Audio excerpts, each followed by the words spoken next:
Paula Vennells has already said this week she will hand back her CBE. Campaigners have said that alone is not enough. There are now demands that the former post office boss pays back any bonuses she made during her time in charge. Let's just see what they're referring to. Of course, at the centre of this are the sub-postmasters, men and women who've been so badly treated.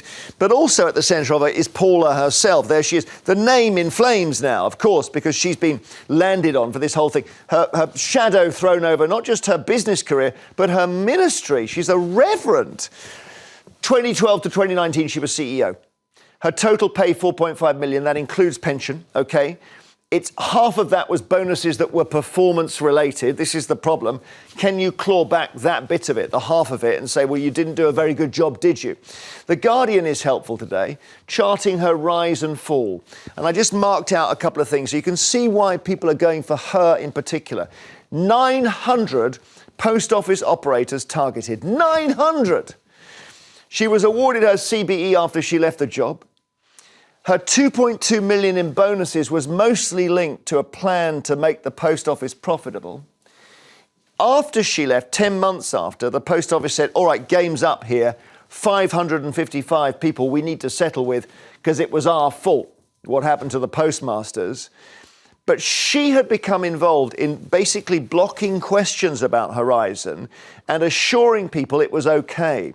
So she created this Horizon defence piece email with a written rebuttal of accusations that the software had faults. It couldn't be much worse for it, could it? She brought in these forensic accountants who you'll see in the drama called Second Sight, and they look really well at this thing, and they say, we are worried, this system is broken. And she then basically silences them and says publicly there's no evidence at all of any systemic issues. She then goes on to work for Dunelm, the business, Morrison's, the Cabinet Office, etc. I'm just explaining that background so you understand why people are really focused on her. But Anne, you may feel it's a witch hunt, this. I don't feel it's a witch hunt. I do feel, and I've said this before, and you always yawn and say I'm very boring. I never yawn. But there is a public inquiry actually happening. It is scheduled to end by the end of the year. It's not going to go on forevermore. I rather think we should wait for the outcome of that. Now, what struck me there was, I mean, the thing that really hit me was it's fine to construct a defence if you're taking the assurances, and it's absolutely fine to prepare your rebuttals. But when the auditors themselves say, hang on, there is a problem, at that point, she should have said, right, there is a problem, now let's, see what we can do about it. She didn't, and that is the thing I don't understand. But when it comes to handing back bonuses, it'll be very complex legally if the bonuses were linked to something like profitability. I think, again, a bit like the CBE, this is something she should do voluntarily. Give it back, right. So I don't know whether you've seen the drama yourself. Of course I have, yeah. Oh, right, OK. So you'll see the way she's portrayed, Paula Vennells. And you as a viewer, you can't help but take against her. Well, you were meant to. Look at your new best friend pretending she can do a proper job. Thank you. It's lovely to be here. Thank you. Paula, how often do you get to visit a place like this? Probably once a month if I can. Oh, And what kind of a reaction do you get? I mean, you're the big boss. Do you think they get intimidated? No, this is the post office. I get treated the same as everybody else and they tell me how it is. And what's it like being the chief executive of a major company? Well, I think you can tell by the smile on my face that it's great. So just to remind you, more than 700 branch managers got criminal convictions. Now, knowing what she knew, she must at the very least have thought, this isn't right, something's going wrong. And as somebody said, you don't have a post office that's suddenly invaded by that number of serious criminals, for a start.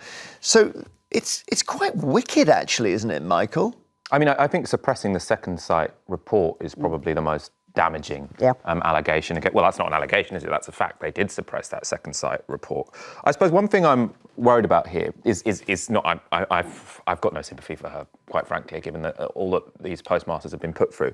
But this performance-related pay, it's quite possible that she did do the performance that was wanted from her, That's why that I was said wanted from the board, because she was trying to exactly. protect the business at all costs. And what did that mean? That meant that you had these incredible injustices. But that's sometimes how performance pay works. Well, Front of the banks did that. I mean, the big deals that went bad, and by the time it goes bad, you're out the door, you've been paid for it. Absolutely. And on the front page of the Telegraph today was that some of the people who were working directly to try and claw back the money from the sub-postmasters, obviously lots of it that they hadn't stolen, and they were also on performance-related pay. So if you managed to claw back money off X number of postmasters, you'd get a bonus.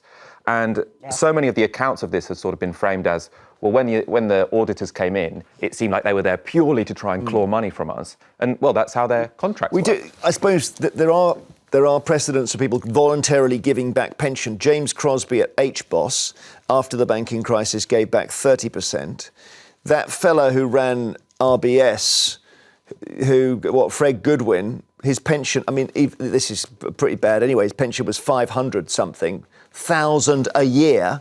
The bank collapsed, 24 billion taxpayers had to pay. He said, all right, I'll accept my pension going down to 320,000 a year, which, by the way, 14 years later, he's still on, incredibly. So you have to prize it off these people. Chris in Manchester, is it fair to prize her pension off her? No, not her pension. You didn't ask that.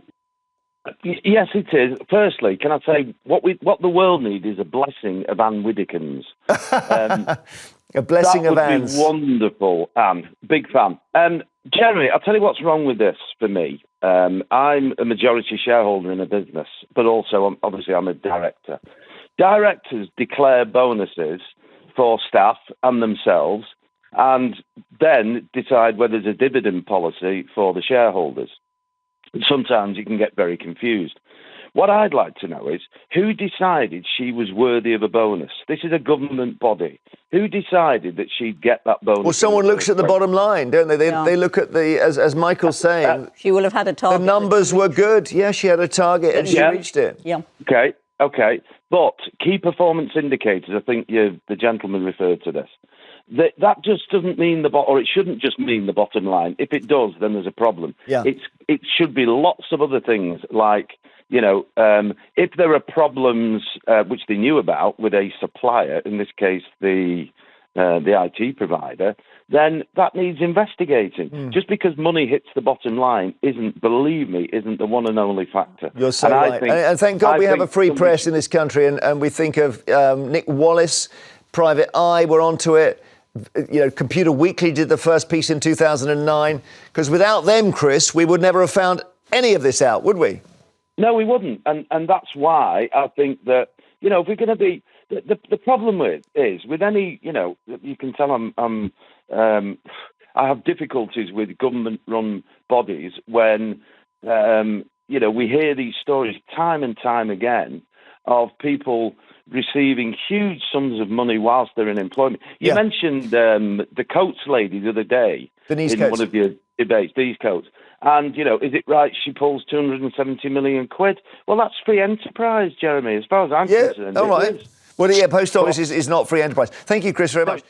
Should she give back her money that she owned doing such a bad job? Sarah is in Knighton. Hi, Sarah. Hello there. What do you think about this?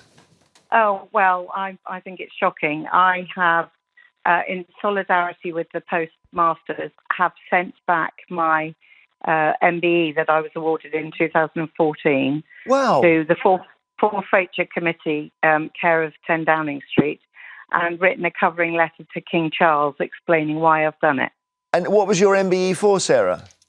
I had a charity called Bridge 2 in those days, and I worked out in after natural disasters, so the Asian tsunami, Haiti, the earthquake, the Philippines, Typhoon Yolanda, doing sort of first response and building houses and getting people back on their feet. Ironically, the Forfeiture Committee will probably get your letter and Paula Vennells' letter at the same moment, because she's done exactly the same as you. So she did. Yeah. She did. However, I went down before hers went live, and it loses nothing of, I hope, of its weight, because she should never have been awarded it in the first place. No, I was talking yesterday, Sarah, to a young man, well, it's a middle-aged man, whose mother was one of the sub-postmasters, and she, having been convicted, spent 20 years living hand-to-mouth, he said,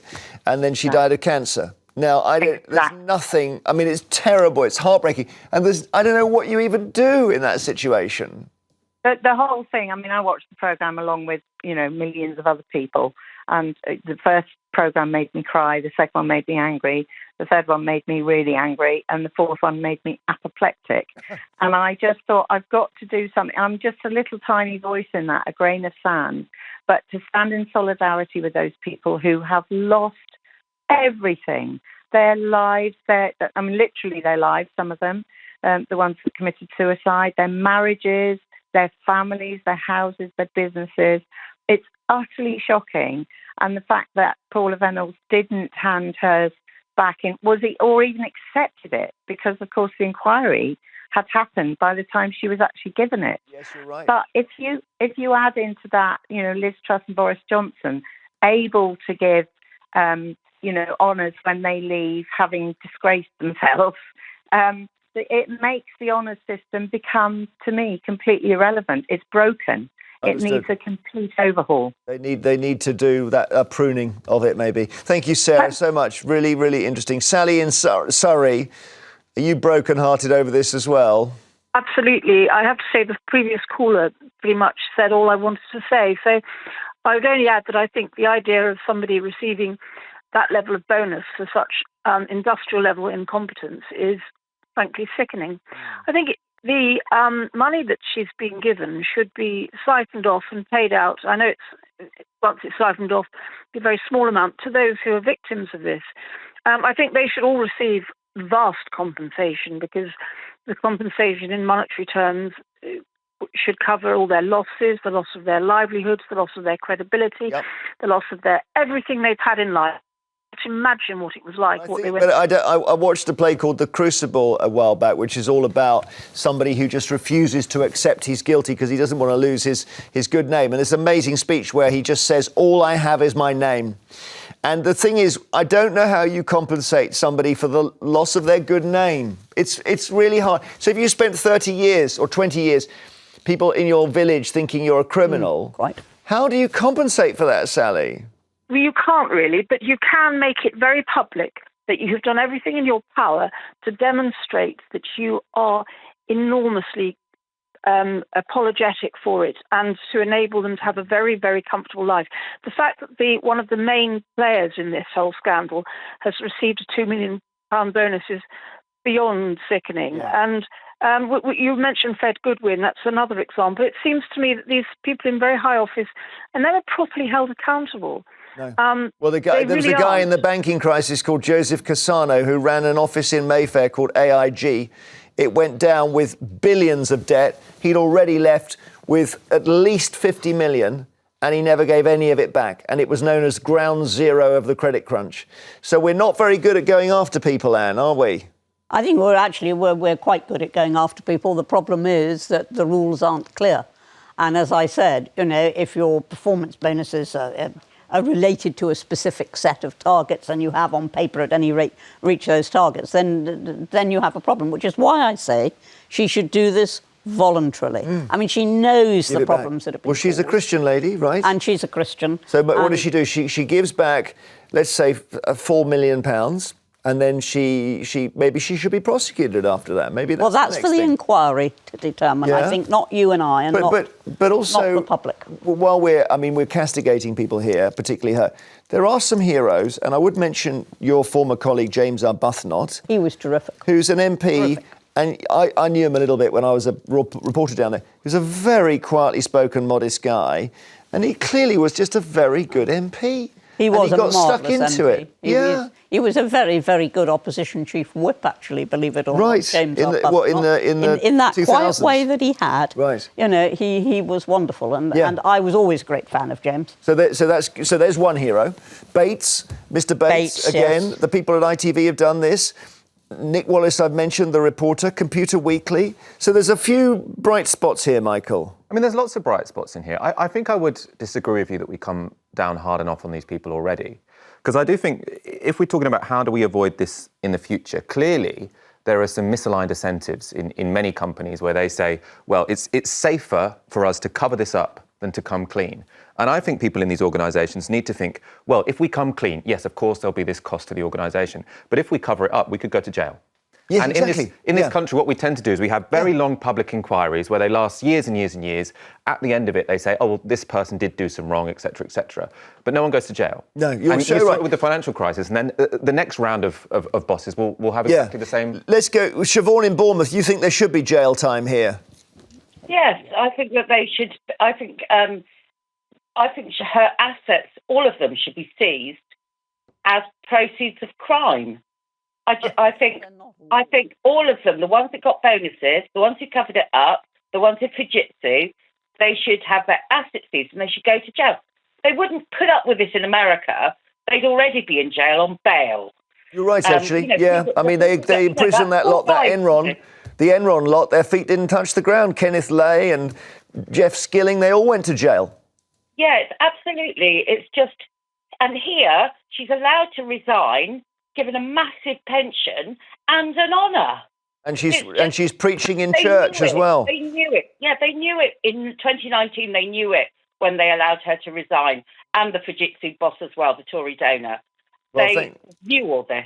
Is it not a bit of a problem that we've all, over the years, everyone's reported on this, but it's always been on page 7, page 8 of the papers, and it's an ITV drama. I think the police have got something to answer. They should be. It's not up to the inquiry. It should be the police going in there, raiding those offices, getting all the documents, and then forensically accounting them and putting everybody in jail. Good point. Thank you. I mean, what you could say, the worst thing that happened to the sub-postmasters is that they lost their good name. Paula Vennells has lost her good name already. There's no question about that. Siobhan and all our callers, thank you. We do appreciate how strongly people feel about this, and we will return to it, I promise.